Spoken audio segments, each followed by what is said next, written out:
जैसे ही वो होश में आई, उसके रोंगटे खड़े हो गए। उसे एहसास हुआ कि उसे किसी ने एक चिकनी दीवार पर फेंक दिया था। घबराकर वो पीछे की तरफ खिसकी, लेकिन उसका पैर फिसलते फिसलते बचा और नीचे था एक काली अंतहीन खाई। उस खाई की गहराई और अंधकार को देखकर वो पत्थर बन गई। सांस लेना तक मुश्किल लग रहा था। हालात और भी खराब थे। उसकी बाईं टांग पूरी तरह सुन्न पड़ चुकी थी और दोनों हाथों से लगातार खून बह रहा था। कुछ देर बाद उसने खुद को थोड़ी हिम्मत से संभाला और इधर उधर देखा। चारों ओर चिकनी घुमावदार सतहें थीं और नीचे बस काली खाई और ऊपर तक का रास्ता भी बहुत दूर लग रहा था। वो सोच भी नहीं पा रही थी कि यहाँ कैसे पहुंची। तभी अचानक नीचे से किसी ट्रेन की सीटी सुनाई दी। आवाज बहुत दूर से आ रही थी, जो इस बात का इशारा था कि खाई वाकई में बेहद गहरी थी। अगर वो गलती से नीचे गिर गई तो उसके टुकड़े टुकड़े होना तय था। अचानक आसमान में काले बादल छा गए और तेज बारिश अब कभी भी शुरू हो सकती थी। ये देखते ही उसके चेहरे से रंग उड़ गया, क्योंकि बारिश होने पर दीवार और भी ज्यादा फिसलन हो जाएगा और जिंदा बचने की आखिरी उम्मीद भी खत्म हो जाना। अब उसे समझ आ गया था कि अगर कुछ नहीं किया तो उसका अंत तय है। उसने तुरंत अपनी बाईं हथेली को पत्थर की दीवार से चिपकाया और दाहिने पैर से जोर लगाने की कोशिश की, लेकिन अगले ही पल उसके पसीने छूट गए और वो फिसलकर खाई के बिल्कुल किनारे तक पहुंच गई। इसी तरह सांस कंट्रोल कर खुद को संभाला और अब हिलने की भी हिम्मत नहीं हो रही थी। अंधेरा धीरे धीरे फैल रहा था और वक्त तेजी से खत्म हो रहा था। अपने खून से सने हाथों को देखते हुए उसे एहसास हुआ कि अगर ऊपर चढ़ना है तो हाथ और दीवार के बीच की फ्रिक्शन बढ़ाना होगा। उसने हाथ अपने कपड़ों से पोंछे, फिर खून सुखाने के लिए फूंक मारने लगी ताकि पकड़ थोड़ी मजबूत हो सके। एक गहरी सांस ली और पूरी ताकत से दीवार को पकड़कर ऊपर चढ़ने की कोशिश की। एक हल्की सी उम्मीद दिल में जागी। उसने फिर वही प्रक्रिया दोहराई, लेकिन कुछ ही कोशिशों के बाद उसके हाथ बुरी तरह छिल चुके थे, मांस तक उधड़ गया था। तभी उसकी नजर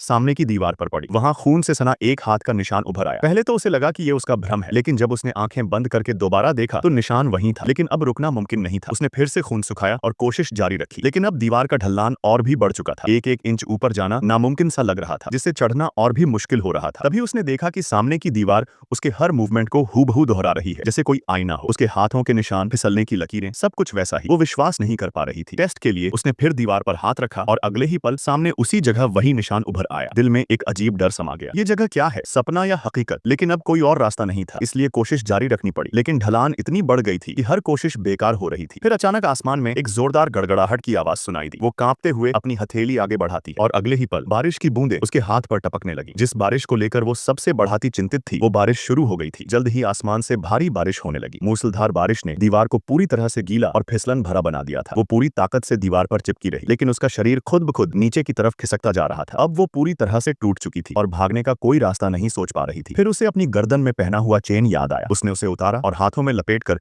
एक अस्थायी पकड़ बनाई ताकि फ्रिक्शन थोड़ा और बढ़ सके। उसे पता ही नहीं चला कि कितना समय बीत गया, लेकिन जैसे ही सीन बदलता है वो महिला उस सतह से गायब थी, जैसे कभी वहां थी ही नहीं। लेकिन आखिर वो महिला गई कहां? क्या वो बच गई या इस रहस्यमयी खाई ने उसे निगल लिया, या फिर ये सब कुछ किसी और दुनिया का हिस्सा था? जानने के लिए देखिए अगला पार्ट, और अगला पार्ट मिस न करने के लिए सब्सक्राइब और लाइक जरूर कीजिए।